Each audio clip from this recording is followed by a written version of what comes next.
Hello friends, welcome to my channel. இன்றைக்கி நம்ம எல்லாருக்குமே ரொம்பவே பிடிச்ச கோவில் புளியோதரை தான் எப்படி செய்கிறதுன்னு பார்க்க போகிறோம். அடுப்பில் ஒரு கடாயை வச்சுட்டேன். ஒரு 4லேருந்து 5 காஞ்ச மிளகாய் வந்து நம்ம வறுத்துக்கலாம். காஞ்ச மிளகாய் வறுத்து தனியாக எடுத்து வச்சுட்டு அது கூடவே 2 டேபிள் ஸ்பூன் அளவுக்கு மல்லி விதை எடுத்திருக்கேன். இதையும் வந்து நம்ம வானலில் போட்டு நல்லா வறுத்துக்கலாம். கொஞ்சம் பொன்னிறமாக ஆகிற வரைக்கும் சிம்மிலே வச்சு வறுக்கணும். இதையும் வறுத்து தனியாக எடுத்து வச்சுக்கலாம்.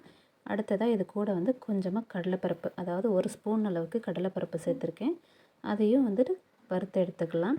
அடுத்தது 1 ஸ்பூன் அளவுக்கு மிளகு எடுத்திருக்கேன். மிளகையும் வந்து நல்லா நம்ம வறுத்துக்கலாம்.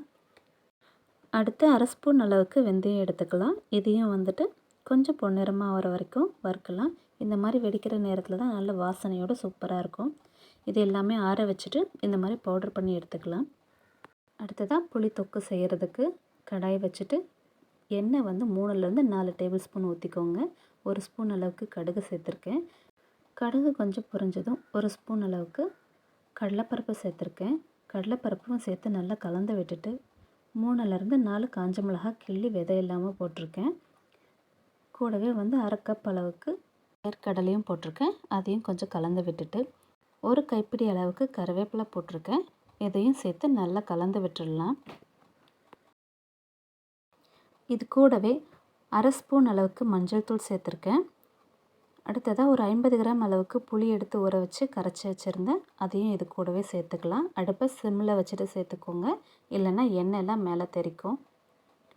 இது கூட தேவையான அளவுக்கு உப்பு, ஒரு 2 ஸ்பூன் அளவுக்கு நான் உப்பு சேர்த்துருக்கேன். இதை அப்படியே மூடி வச்சு கொதிக்க வச்சிடலாம்.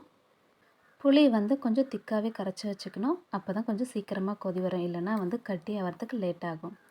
இது இப்போ ஓரளவுக்கு திக்காக இருக்குது. இந்த ஸ்டேஜில் நம்ம அரைச்சி வச்சுருந்த பொடியும் நம்ம இது கூட சேர்த்துக்கலாம். ஃபஸ்ட்டே சேர்த்துட்டோம் அப்படின்னா கொஞ்சம் கசக்கிற மாதிரி இருக்கும். அதனால் கொஞ்சம் திக்காகிற ஸ்டேஜில் சேர்த்திங்கன்னா இன்னும் நல்லாவே திக்காக கெட்டியாக எண்ணெய் பிரிஞ்சு வரத்துக்கு கரெக்டாக இருக்கும். இப்போ இந்த பொடியும் போட்டு நல்லா கலந்து விட்டாச்சு. இது கூடவே 1/2 ஸ்பூன் அளவுக்கு பெருங்காயத்தூள் சேர்த்துருக்கேன். இப்போ இதை நம்ம அப்படியே மூடி வச்சிடலாம். கொஞ்ச நேரம் நல்லா கொதிக்கட்டும். இப்போ நல்லா கொதித்து எண்ணெயெல்லாம் பிரிஞ்சு மேலே வந்திருக்கு. நல்லா கெட்டியாக இருக்குது. இந்த ஸ்டேஜில் நம்ம அடுப்பை ஆஃப் பண்ணிடலாம். புளிக்குழம்பு ரெடி ஆகிடுச்சு.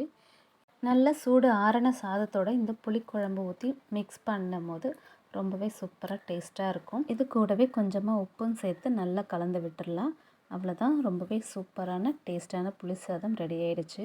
இந்த வீடியோ பிடிச்சிருந்துச்சி அப்படின்னா கண்டிப்பாக வந்து லைக் பண்ணுங்கள். மறக்காமல் நம்ம சேனலை சப்ஸ்கிரைப் பண்ணுங்கள்.